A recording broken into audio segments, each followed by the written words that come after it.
Competition hub के video lecture में स्वागत है स्टूडेंट्स आपका। और आज का जो टॉपिक है वो विश्व इतिहास का बहुत ही महत्वपूर्ण टॉपिक है, 30 वर्षीय युद्ध। और 67th के लिए बहुत ही महत्वपूर्ण हो जाता है, ये क्वेश्चन आने की प्रबल संभावना है। 30 वर्षीय युद्ध से आप क्या समझते हैं, कारणों और परिणाम को लिखें। स्टूडेंट्स, आपको जानकारी के लिए बता दूं कि अब बहुत ही कम समय बचा है और ऐसे में अब आपको अगर आपने पूरा कंप्लीट नहीं किया है तो अब आप उतने ही क्वेश्चन पढ़ें, गेस वर्क करें और उस पर ज़्यादा से ज़्यादा काम करें। संपूर्ण पढ़ने के चक्कर में आपके मेंस गड़बड़ हो सकते हैं। अब आपके पास टाइम कम है। गेस जो भी क्वेश्चन है इस साल आने की संभावना है, वैसे क्वेश्चनों पे विशेष ध्यान दें, उसे बार बार पढ़ें तो आपको सफलता होने में थोड़ी मदद मिलेगी। और अगर आप गेस क्वेश्चन या क्रैश कोर्स से जुड़ना चाहते हैं तो डिस्क्रिप्शन बॉक्स में लिंक दे दिया गया है और मात्र 799 में आपको पूरा क्रैश कोर्स करवाया जाएगा, PDF के साथ और गेस क्वेश्चन के साथ। इसमें हमारा अनुभव है, जो क्वेश्चन हमने गेस किया है लगभग आने चाहिए, बाकी एग्जाम के बाद ही पता चलेगा। और अब आप लोग स्टूडेंट्स ज़्यादा टेंशन ना लें। बहुत लोग घबरा रहे हैं कि कैसे होगा, क्या होगा। कुछ नहीं करना है, जितना भी हमने गेस वर्क किया है उस पर आप काम कर ले एक बार। अभी बहुत टाइम है और ज़्यादा हमने गेस नहीं किया। 15-16 क्वेश्चन GS1 में, GS2 में और वही 20 के आसपास हिस्ट्री में किया है, तो उतना तो आप कर ही सकते हैं। और 20 क्वेश्चन पढ़ने में एक दिन में 5 क्वेश्चन तक अभी आप तैयार कर सकते हैं। कम से कम 5 घंटा तो अभी के मेंस लिखने वाले तो कर ही रहे होंगे मेहनत। 5 घंटा, एक घंटे का एक क्वेश्चन पढ़ के समझ करके उसको लिखने में बस 1 घंटा लगेगा, और कितना लगेगा। और आसानी से हो सकता है, कोई बड़ी बात नहीं है। चिंतन कम करें, ज़्यादा टेंशन ना लें। घबराहट हो रही है, कोई टेंशन ना लें, कूल रहे। हो गया तो गुड, नहीं हुआ तो वेरी गुड। ठीक है, लाइफ यहीं पे सीमित नहीं रहता है, आगे भी है। ठीक है, और आप मेहनत कर रहे हैं तो अच्छा सफलता कभी न कभी मिलेगी। हमने 2 बार इंटरव्यू दिया, 2 बार मेंस लिखा। ठीक है, तो फाइनली नहीं हुआ तो क्या, कोई टेंशन नहीं है, लेकिन मेहनत जरूर कीजिए, अफसोस नहीं होना चाहिए। और घबराने की तो बिल्कुल बात नहीं है। बहुत लोग देख रहे घबरा रहे। मेंस है, कोई ये वहाँ पे गोली चलाने आपको नहीं जाना है कि वहाँ मारे जाएंगे। अरे कुछ नहीं होगा, बहुत होगा तो असफल होंगे। आप अकेले थोड़े होंगे असफल होने वाले। 11,000 स्टूडेंट में तो 10,200 स्टूडेंट लगभग उसमें असफल ही होंगे। सफलता तो मात्र 800 लोगों को ही मिलेगी। तो इसमें कोई बड़ा चीज़ थोड़ी है, टेंशन लेने की क्या बात है। इसमें बहुत चीज़ डिपेंड करेगा, आपका लक भी साथ देना चाहिए। तो इसलिए टेंशन ज़्यादा नहीं ले, पढ़े, अपना काम है पढ़ाई करके जाना, बाकी ऊपर वाले का काम है। जो भी कर्म आप करेंगे उसका फल देना ऊपर वाले का काम है। और अगर आपको लगता है मेरा कोर्स महत्वपूर्ण है तो आप ज़रूर उसको लें। 700, 800, 1000, 2000 बचा के आप जो है ये तरक्की नहीं कर लेंगे। बात को समझें। जो कोर्स आपको हम इतना कम रेट, हम चाह रहे हैं कि आप ज़्यादा से ज़्यादा अधिकारी बने। आपको लग रहा होगा तो आप इतना जान ले स्टूडेंट्स, आपके द्वारा जो हमें कुछ लोगों के द्वारा कोर्स लिया जाता है ना, उससे हमारा जो कॉस्ट है, रूम रेंट और जो इंटरनेट खर्चा है वो भी ढंग से नहीं निकलता है। तो उसकी बात छोड़िए, लेकिन आप लोग को मौका मिला है तो उसको कीजिए। ठीक है, चलिए अब आते हैं 17वीं शताब्दी के पूर्वार्ध में, यहाँ 30 वर्षीय युद्ध पर आते हैं। देखिए, युद्ध हुआ ये 30 वर्षीय क्यों हुआ, तो सबसे पहले बैकग्राउंड आप बता दें आपको। देखिए, आपको पता होगा कि धर्म सुधार आंदोलन है। धर्म सुधार आंदोलन में जो आपका ईसाई धर्म था दो भाग में बटा। एक आपका कैथोलिक जो पहले से तो था ही, जो पुराने ईसाई धर्म जो था उसको कैथोलिक कहते थे, और दूसरा इसी में सुधारवादी बन गया प्रोटेस्टेंट। कौन बन गया? प्रोटेस्टेंट। जब प्रोटेस्टेंट बन गया तो कैथोलिक और प्रोटेस्टेंट के बीच में क्या हुआ कि जो भी नए राष्ट्र राज हुए तो उन्होंने प्रोटेस्टेंट धर्म को समर्थन दिया, कैथोलिक चर्च को समर्थन नहीं दिया। इनके अधिकार छीने जाने लगे। कैथोलिक जो चर्च थे पहले से, प्रोटेस्टेंट को अधिकार दिए जाने लगे। और प्रोटेस्टेंट में भी क्या होता है कि देखिए, कैथोलिक धर्म में जो नए सुधार हुए उसी को प्रोटेस्टेंट कहें, तो बहुत सारे क्षेत्र में क्या हुआ, अलग अलग विचारकों ने, ये जो प्रोटेस्टेंट था वो लूथरवादी था, ठीक है, जबकि काल्विन के द्वारा काल्विनवाद भी आया, काल्विनवाद। तो इनको सिर्फ जो है प्रोटेस्टेंट को मान्यता दिया गया, काल्विनवाद जो काल्विन के द्वारा किया गया था तो उसकी को मान्यता नहीं दिया गया, उसको अधिकार नहीं दिया गया धार्मिक, उसको धार्मिक स्वतंत्रता नहीं दी गई। तो ये आपस में ही सब उलझ गए, आपस में ही, और कुछ राजनीति भी वहाँ पे कारक बन जाता है, ठीक है। जैसे वहाँ पे आप देखेंगे कि जो हैब्सबर्ग और बुर्बो वंश जो था उसमें भी आपस में वही प्रोटेस्टेंट और कैथोलिक को लेकर के, चूँकि दोनों अलग अलग धर्मानुयायी थे, कोई कैथोलिक को मान रहा था, कोई प्रोटेस्टेंट को मान रहा था, तो आपस में लड़ने लगे। जैसे आप लोग देखते होंगे कि शिया और सुन्नी इस्लाम धर्म के मानने वाले लोग आपस में लड़ते हैं। तो उसी प्रकार से यहाँ पे कैथोलिक, प्रोटेस्टेंट, कैल्विन वाद जो था, ये सब आपस में मिल करके लड़ रहे थे। और यह संघर्ष लगभग 30 वर्ष तक चल गया। बाद में आगे चल करके इसको जो है शांति स्थापित हुई वेस्टफेलिया की संधि के माध्यम से, लेकिन एक लंबा जर्नी यह तय करता है 30 वर्ष का, ठीक है। तो वही को लेकर के है, क्या कारण थे, क्या परिणाम हुए। तो सबसे पहले हम लोग भूमिका लिखते हैं। 17वीं शताब्दी के पूर्वार्ध में यूरोप में 1618 से 1648 ईस्वी के बीच आपस में धर्म को लेकर युद्ध हुआ, ठीक है। चूंकि यह 30 वर्ष तक चला, इसलिए इसे क्या कहते हैं हम, 30 वर्षीय युद्ध, और कुछ भी बात नहीं। कहाँ पे चला था? यूरोप में।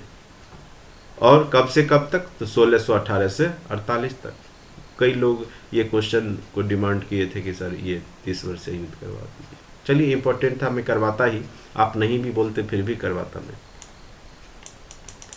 इस युद्ध का प्रमुख मुद्दा ईसाई धर्म में प्रोटेस्टेंट और कैथोलिक के मान्यता को लेकर थी, तथा साथ ही बुर्बो वंश और हैप्स वर्ग वंश की प्रतिस्पर्धा। चूंकि एक जो था कैथोलिक को मान रहा था तो दूसरा प्रोटेस्टेंट। अब कहिएगा कैथोलिक क्या है, प्रोटेस्टेंट क्या है? तो धर्म सुधार आंदोलन हमने करवाया था, उसका वीडियो देख लीजिए। देखिए, सब आपस में जुड़ा हुआ रहता है। इतिहास एक ऐसा सब्जेक्ट है कि आपस में सभी जुड़े हुए हैं। अगर आपको विश्व इतिहास समझना है तो हमारा जो यूरोप के इतिहास से हमने स्टार्ट किया वहाँ से पढ़िए, 1 बाय 1 जैसे हमने पढ़ा है वैसे पढ़िए। देखिए कैसे नहीं समझ में आता है और कैसे नहीं आप अच्छा लिख के आते हैं। भरोसा करेंगे तब तो। अगर हम YouTube पे आपको पढ़ा रहे हैं, बता रहे हैं, तो आप इसके महत्व को नहीं समझते हैं। यही चीज़ जब आप लाखों खर्च करके जाते हैं कोचिंग संस्थान में पढ़ने के लिए, तब आपको लगता है कि हम कमीशन की पढ़ाई कर रहे हैं, और वहाँ आप लाखों खर्च करते हैं। आप देखिए जा करके, जितना हमने बताया है, अगर बता रहा तो अच्छी बात। तथा साथ ही बुर्बो वंश एवं हैब्सबर्ग वंश की प्रतिस्पर्धा इस युद्ध में महत्वपूर्ण भूमिका निभाई। तो यहाँ पे बुर्बो जो बुर्बो फ्रांस के भी राजवंश का नाम था, ठीक है, हैब्सबर्ग, और ये मेन रूप से जर्मनी में होता है। ये जो मेन केंद्र में कौन सा यहाँ पर देश कह सकते था, तो जर्मनी केंद्र में था ये 30 वर्षीय युद्ध। चूँकि लूथरवाद जो था यहीं पे स्टार्ट हुआ था, प्रोटेस्टेंट था, ठीक है, मार्टिन लूथर के द्वारा। अब आ जाइए, इसके प्रमुख कारणों को हम बांट करके इस तरीका से भी बांट सकते हैं: धार्मिक कारण, राजनीतिक कारण, आर्थिक कारण। धार्मिक कारण तो आपको बता ही दिए कि ऑक्सबर्ग की एक संधि हुई थी। 30 वर्षीय युद्ध का धार्मिक कारण मुख्यतः ऑक्सबर्ग की संधि था। 1555 में एक संधि हुई थी सभी प्रोटेस्टेंट और कैथोलिक के बीच में, जिसमें पहले से जो प्रोटेस्टेंट धर्म सुधार आंदोलन के बाद प्रोटेस्टेंट और कैथोलिक के बीच में जो विवाद चल रहा था उसको समाप्त किया गया, करने का प्रयास किया गया। लेकिन और ये और अधिक जटिल हो गया, क्योंकि यहाँ पे क्या हुआ कि प्रोटेस्टेंट धर्म को मान्यता तो दी गई, ठीक है, और यहाँ पे कैथोलिकों के अधिकार को यहाँ पे छीना गया, और साथ ही प्रोटेस्टेंट के तरीका से और भी उस समय कैथोलिक में सुधार किया गया था अन्य लोगों के द्वारा अन्य देशों में, तो उसको मान्यता नहीं दी गई। तो इसको लेकर के अब और समस्या जटिल हो गई थी। देखिए वही चीज लिखा हुआ है, कैथोलिक प्रोटेस्टेंट विवाद को समाप्त करने के बजाय उसे और भी जटिल बना दिया। तो इस संधि की चर्चा धार्मिक कारण में जरूर करेंगे। ऑक्सबर्ग की संधि, कौन सी संधि? ऑक्सबर्ग की संधि 1555 में हुआ, जिसमें कैथोलिक प्रोटेस्टेंट के विवाद को समाप्त करने के लिए बना था। लेकिन इसके वजह और क्या हो गया कि और मामला गड़बड़ हो गया, आपस में विवाद हो गया, ठीक है। आगे चल करके इसमें मेन रूप से क्या होता है कि कैथोलिक जो लोग थे, जो चर्च था कैथोलिक जो मानते थे, उसने भी मैक्समिलियन एक नेतृत्व करता थे, मैक्समिलियन याद रखिएगा, मैक्समिलियन के नेतृत्व में एक संघ बना लिया, एक लिंग बना लिया, ठीक है, और अपनी मांग रखने लगे कि अधिकार की मांग। तो यही आपस में क्या हुआ कि गुटबंदी जो हुआ यूरोप में, तो ये आपसी लड़ाई का वहां पर कारण बन जाता है, ठीक है। और मेन रूप से जब प्रोटेस्टेंट आया, उसको राष्ट्र राज ने मान्यता दिया, तो ये जो शासक हुआ करते थे उस समय, जो प्रोटेस्टेंट को मानते थे, उन्होंने कैथोलिक चर्च पे कब्जा करना शुरू कर दिया, ये भी कारण था। तो जो कैथोलिक चर्च थे, तो प्रोटेस्टेंट और कैथोलिक के बीच में इस कारण से भी क्या हुआ था कि विवाद यहाँ पर स्टार्ट हो गया था। तो मेन रूप से यहाँ पे यही बात है कि कैथोलिक और प्रोटेस्टेंट के बीच में जो लड़ाई हुई है, युद्ध हुआ है, क्योंकि यहाँ पे जब प्रोटेस्टेंट जब ईसाई धर्म में आते हैं, नया सुधार आता है, तो इसने जो पुराने से चल रहे कैथोलिक चर्च को मान्यता समाप्त करके, यानी जो नए राष्ट्र राज्य बनते हैं वो भी कैथोलिक चर्च के जो शक्तियाँ थी उसको सीमित कर दी गई, उसके जो ज़मीनें थी वो हड़प ली गई। तो इससे आपस में प्रोटेस्टेंट और कैथोलिक के बीच में युद्ध की स्थिति बनी रहती है लगभग 30 वर्ष तक, और होता भी है युद्ध।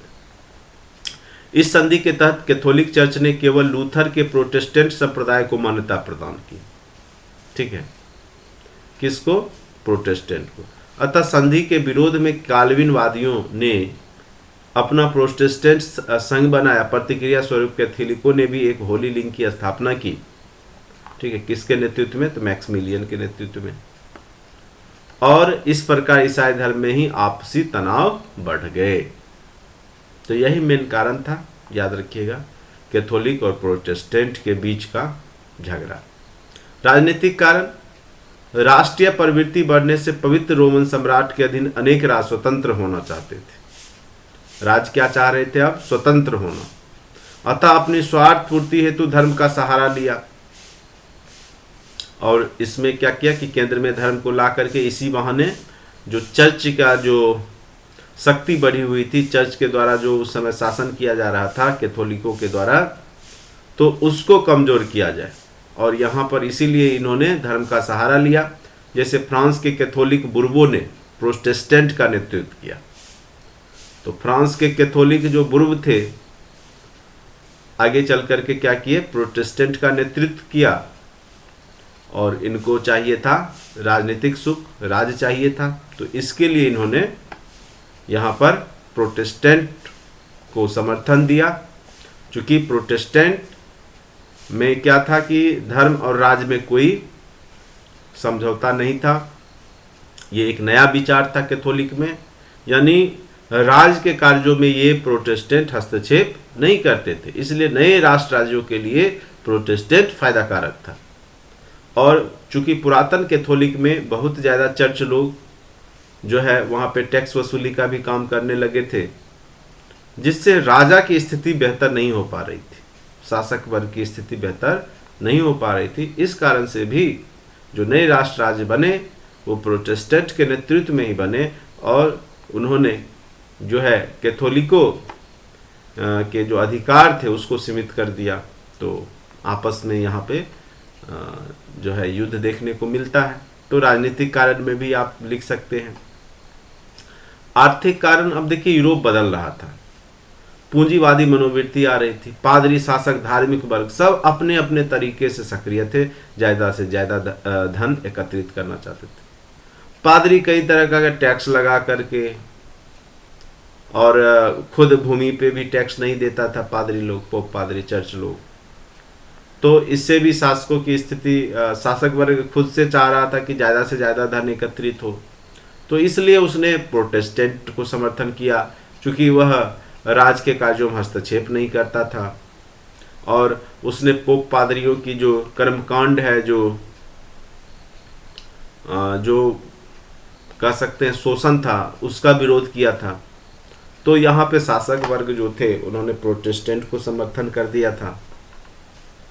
तो इस कारण से भी आप कह सकते हैं पूंजीवादी मनोवृत्ति थी, सभी अपना अपना यहाँ पे धन एकत्रित करने का प्रयास कर रहे थे, धन कैसे जनता से आए वो प्रयास कर रहे थे। उसी कारण से भी यहाँ पे आपस में प्रतिद्वंद्विता या युद्ध देखने को मिलती है। अब आ जाए तत्कालिक कारण क्या था। पवित्र रोमन साम्राज्य का अपनी स्थिति सुदृढ़ करने का प्रयास तत्कालिक कारण था। वस्तुतः बोहेमिया में उत्तराधिकार के संघर्ष ने प्रोटेस्टेंट एवं कैथोलिक अनुयायियों को आमने सामने कर दिया। बोहेमिया का उत्तराधिकारी प्रोटेस्टेंट होगा या कैथोलिक होगा, इस कारण से क्या हुआ कि प्रोटेस्टेंट और कैथोलिक अनुयायी आपस में यहाँ पर युद्ध कर बैठे।